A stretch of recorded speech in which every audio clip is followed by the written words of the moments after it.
Hola y bienvenidos. Yo soy señora Nelson y estoy aquí para ayudarles a aprender el español.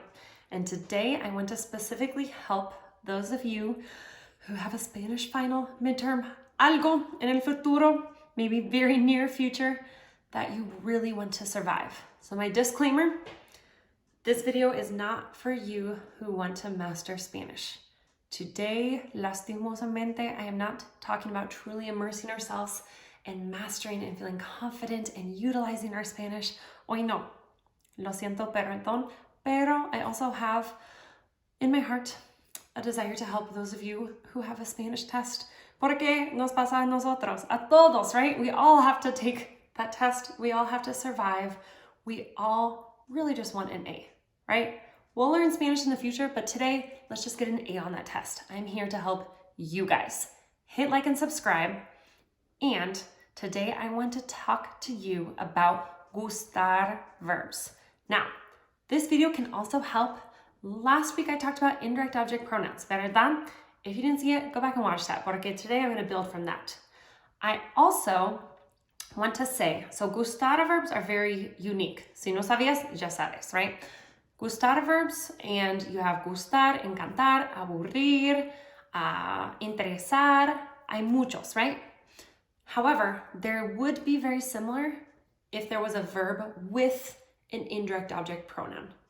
They're essentially one and the same, but for our English brains, it's really difficult to comprehend that because gustar is literally that pleases me.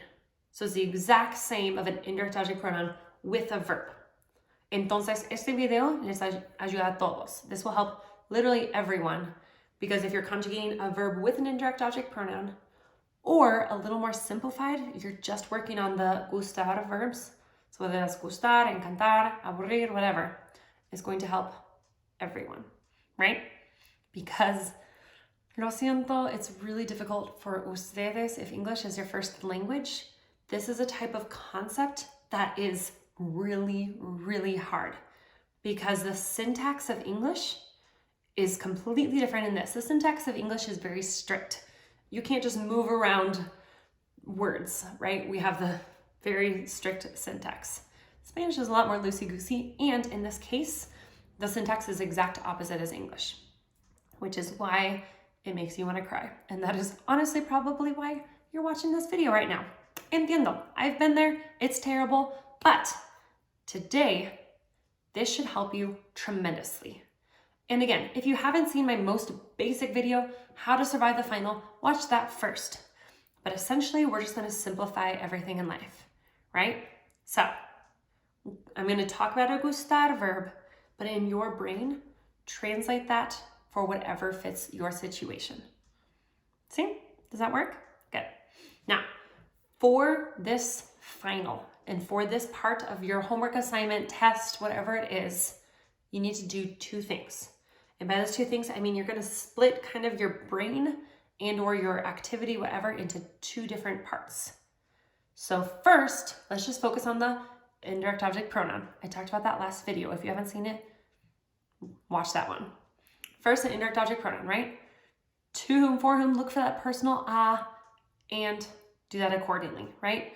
Me, te, le, nos, les. Which one is it? Look for the personal a. Again, watch my last video. Figure out who's they're talking about in the subject. With gustar verbs, it's technically the subject, we say it's the subject, but technically it's not. I don't know how to use technically, but it would be what your brain would think is a subject. It's not grammatically, but it's what you would think is a subject. ¿Me explico? Probably not, pero ahí nos vamos. Look for that. Usually personal a and or who's kind of the, I like manzanas, bananas, whatever. Okay, it's me. That's the first part. First, just figure out that personal pronoun. To whom or for whom. That's the first part, right? Indirect object pronoun, lo que sea, ya. Then you're at the best and easiest. Are you ready for this magic? For the gustar verbs, you're literally just looking at the thing. Do I like a manzana? Then it's singular, gusta. Do I like las manzanas? Gustan. You only have two options, and that is with all of those verbs. encantar, interesar, every single one, you only have those two options. And it's only, is it singular or is it plural? Literally, that's it. Is that not magical? I love that. I only have that. And I literally just have to, I can ignore the entire sentence and just look at the thing after the verb. Is it singular or plural? You conjugate the verb accordingly. That's literally it. And before the verb, I just put my indirect object pronoun right before. So that, in the context of, look for the personal a and or your subject. And then the verb gustar, encantar, aburrir, look for the thing afterwards. If it's singular, boom, singular. If it's plural, boom, plural. That's literally it. Is that not magical? Now, those of you who are working with a verb and indirect object pronoun, indirect object pronoun is the exact same. The verb, obviously, then you'll have to look for, okay, who's actually doing the verb? In that case, it'd probably be switched. Who's doing the verb is over here, but you write it here, right? And your indirect object pronouns comes before the conjugated verb, but it's probably afterwards. So that one, the syntax is going to be a little switched. But the gustar verb, it's as simple as that. Indirect object pronoun, and then is it singular or plural? And those are your only options. Que belleza, right? Que belleza. Singular, plural, depending on that thing afterward. Me gusta la película, me gustan las películas. Boom. Me aburre la clase, me aburren las clases. Those are your only options. And is there an S? There's no S. It's probably singular. Is there an S? It's probably plural. And then indirect object pronoun. And there's usually always a personal a on the test.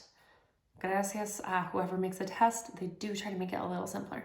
So put your brain in those two things. Don't overcomplicate it. Look for singular, plural, do the verb accordingly. Look for whoever that person is, look for that personal a, and then do the indirect object pronoun accordingly. And that is it. Let me know in the comments, what else would you like to see and what else has helped you with your Gustar verbs? Do you have kind of your fun way of memorizing those and figuring out how to correctly do them on a test? I would love to hear. See you guys next week.